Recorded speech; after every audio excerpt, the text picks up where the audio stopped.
Everyone, welcome to Sanmarga classes. Question number 15 from South Indian dynasties. Answer the following in 2 to 3 sentences. Name 4 literary works of Ganga period. ಗಂಗರ ಕಾಲದ 4 ಸಾಹಿತ್ಯಗಳನ್ನ ಬರೆಯಿರಿ ಅಂತ ಕೇಳಿದ್ದಾರೆ. Okay. ದುರ್ವಿನೀತ. The famous king of Gangas was a lover of literature and wrote creative works in Sanskrit and Kannada. ದುರ್ವಿನೀತ ಪ್ರಸಿದ್ಧ ರಾಜನಾದಂತಹ ದುರ್ವಿನೀತನು ಕನ್ನಡ ಮತ್ತು ಸಂಸ್ಕೃತದಲ್ಲಿ ಕೃತಿಗಳನ್ನ ಬರೆದಿದ್ದಾನೆ.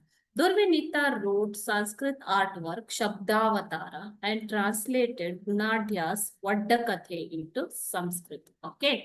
So ದುರ್ವಿನೀತನು ಸಂಸ್ಕೃತ ಸಾಹಿತ್ಯದಲ್ಲಿ ಶಬ್ದಾವತಾರವನ್ನು ಬರೆದಿದ್ದಲ್ಲದೆ ಗುಣಾಢ್ಯನ ಒಡ್ಡ ಕಥೆಯನ್ನ ಸಂಸ್ಕೃತಕ್ಕೆ ಭಾಷಾಂತರ ಮಾಡಿದನು. ಶ್ರೀ ಪುರುಷ ರೋಟ್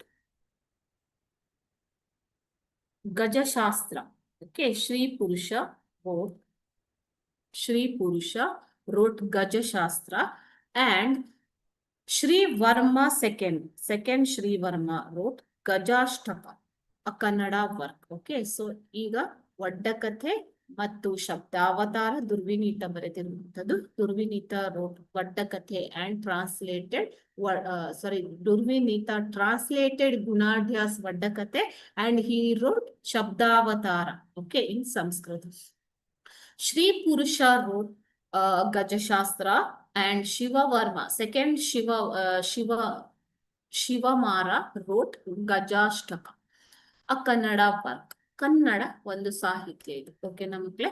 ಪೋಯಟ್ ಹೇಮಸೇನ wrote ರಾಘವ ಪಾಂಡವೀಯ ಅನ್ನುವಂತಹ ಕೃತಿಯನ್ನ ಹೇಮಸೇನ ಬರೆದಿರುವಂಥದ್ದು. ಅದೇ ರೀತಿ ವಾಡಿಭ ಸಿಂಹ wrote ಗದ್ಯ ಚಿಂತಾಮಣಿಯನ್ನ ಬರೆದಿರುವಂಥದ್ದು. ಅಂಡ್ ಶಾಸ್ತ್ರ ಚೂಡಾಮಣಿಯನ್ನ ಬರೆದಿರುವಂಥದ್ದು. ಓಕೆನಾ. ವೆರಾಸ್ ನೇಮಿಚಂದ್ರ wrote ದ್ರವ್ಯಸಾರ ಸಂಗ್ರಹ and Chavundaraya wrote Chavunda Purana and Raya became famous. Okay. Chavunda ಪುರಾಣವನ್ನ ಬರೆದ ನಂತರ ಪ್ರಸಿದ್ಧಿಯನ್ನ ಪಡೆದುಕೊಳ್ತಾನೆ. ಓಕೆ. ಸೊ ಇಲ್ಲಿ Vaddakathe, Shabdavatara, Gajashastra and Gajashtaka and Gajashastra. Okay.